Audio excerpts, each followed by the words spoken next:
you've gone through all this training to get to a competition, and you get there, and if you do everything right every single time, it just feels like gold. It feels absolutely magic. You know, the bow comes off your hand, the release is perfect, your head stays still, you're looking at the gold until the arrow hits right where you wanted it to go, because you wanted it to go in the gold, and it's just like, yeah, but you can't get too emotional about it. You have to just think of the next shot. Yeah, it's a really amazing feeling, and it just keeps you going. I mean, it keeps you going for the whole competition, it keeps you going to the next competition, it keeps you going for, you know, the next 4 years until you get to the Olympics or wherever you're heading. I pretty much decided I wanted to go to the Olympics 6 months after I started shooting with Trevor. It was coming up anyway. It was coming up in 2 years' time. It was coming up for the London Olympics, which has just been actually. So it was at that point where, oh my God, I'm progressing so well with my shooting. I've done all these tournaments. I've done all these competitions. I'm coming first all the time. Why not? You know, I'll give it a go. Not even knowing what the criteria was at that stage. I just thought that the way that I was progressing was going to be good enough to get me there. No, not quite. I was a bit rushed for that. So 2 years is definitely not enough time to prepare for the Olympics, especially being a newbie. But I've got another 4 years ahead of me to think about going to the next one, which is going to be in Rio. Going to be 4 years of World Cups and World Championships. So the first one that starts next year is going to be in Shanghai in China, which is in May. You have to qualify to get to that.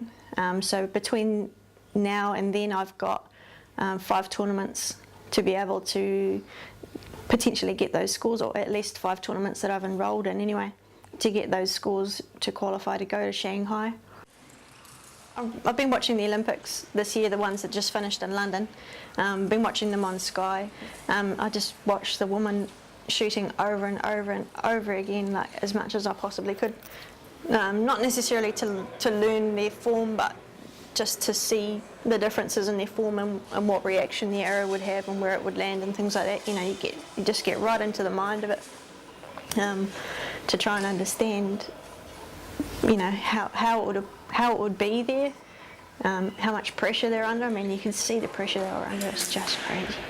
But yeah, they did an amazing job, and it's really neat to watch. And the crowds that were there were fantastic. You know, just really good support for the sport. The 2 years that are closest to the Olympics are going to be the crucial ones in regards to qualifying scores and things like that. But you know, any tournament that you could possibly imagine entering with the amount of money that you don't earn, do earn, good credit card, is going to be what you need to get there, really. With target shooting, you have to be that straight and that straight and that straight every single time to get in the gold, which is basically, 12 centimetres, 70 metres away. So, you know, if you had a pen in your hand and you held it out in front of your face, the nib on the top of the pen would be covering the gold at 70 metres. So it's such a small area to hit.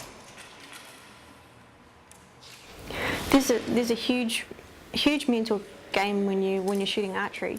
You do have to visualise yourself shooting every single shot. Like, you just stand there at the line with nobody around you before you shoot, visualising every muscle movement that you've got, every release. Where you're meant to be looking.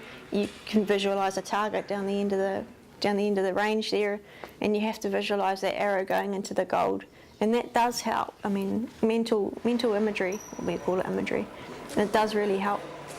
It's, you know, tests have shown it's at least 40% of your game is visualisation. So you have to be positive. You can't be negative when you shoot. It has to be a positive game. Oh, archery. My life revolves around archery now. It used to revolve around work. It used to revolve around being the best I could be at work. I mean, it still does.